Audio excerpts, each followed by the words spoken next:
Quand la terre se fendit, c'était sous le règne des bandits qui avaient tout défiguré. Alors je m'appelle Juliane Erfin, je travaille au WWF Suisse à Lausanne. Puis ma fonction au WWF Suisse, c'est je suis responsable de la communauté pour la Suisse romande. Donc je suis chargée avec les sections d'essayer d'organiser des événements, des actions bénévoles sur le terrain.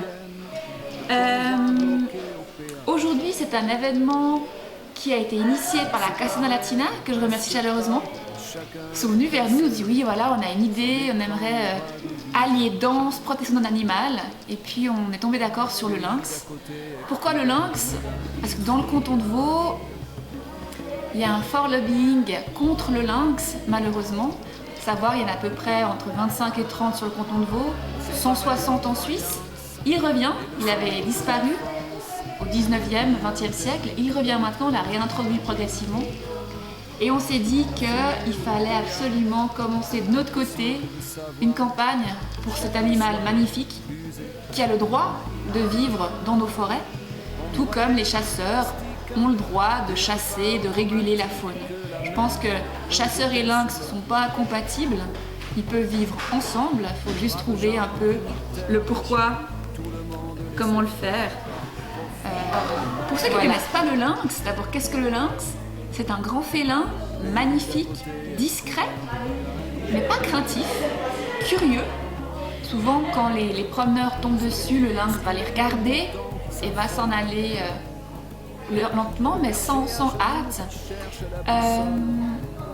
Il est de retour chez nous depuis une quarantaine d'années, il a été réintroduit. Et j'aimerais dire en fait qu'il ne faut pas avoir peur du lynx. C'est un grand félin, certes, mais il n'est absolument pas dangereux. Sur les animaux de rente, donc les moutons, il n'y a pratiquement aucune attaque sur le canton de Vaud. Il y en a quelques-unes en Suisse, mais elles peuvent être évitées grâce à des mesures de protection de troupeaux, par les chiens, par les barrières, par les bergers. Donc ça va prendre du temps, mais les grands prédateurs, comme le lynx, le loup et l'ours, vont être de plus en plus de retour et il faut qu'on apprenne à vivre avec eux. Ils vont revenir. Je pense que ça va être un peu une cohabitation difficile, notamment avec le loup, mais ça va le faire. Et voilà, simplement cet animal est magnifique, donc moi j'aimerais vraiment avoir la chance une fois de pouvoir le voir. J'espère que vous aussi vous tomberez une fois par hasard à Londres, d'un chemin comme ça, sur un lynx ou même sur des petits lynx. Je souhaite ça. Tournait le même message. Pardon de le répéter, mais y a pas lieu de s'inquiéter. Le pays d'à côté.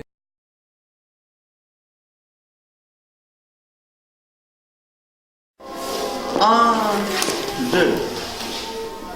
On passe à côté. 2, 3, 4, 5. Hein? On met le pied 6, 7, 8. Hein?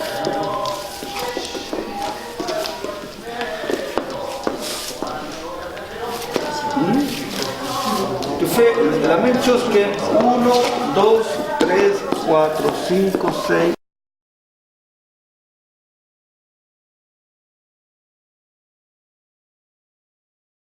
J'ai fait des travaux investigatifs pour démontrer la culture de mon pays, car je suis colombienne.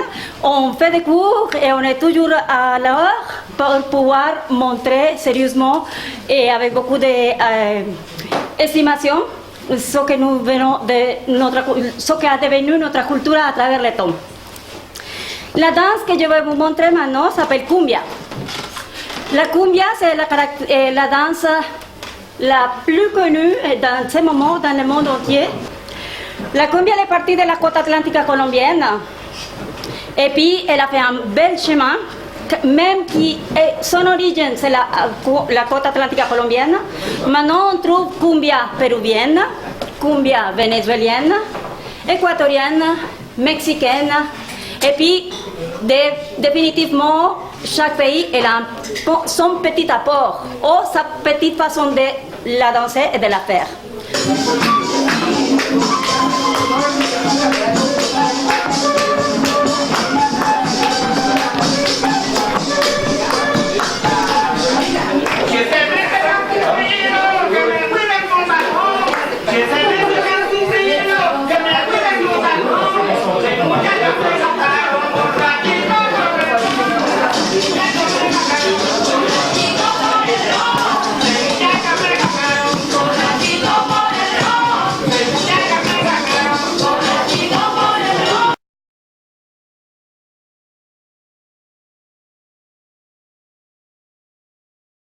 On va faire une petite présentation de notre danse.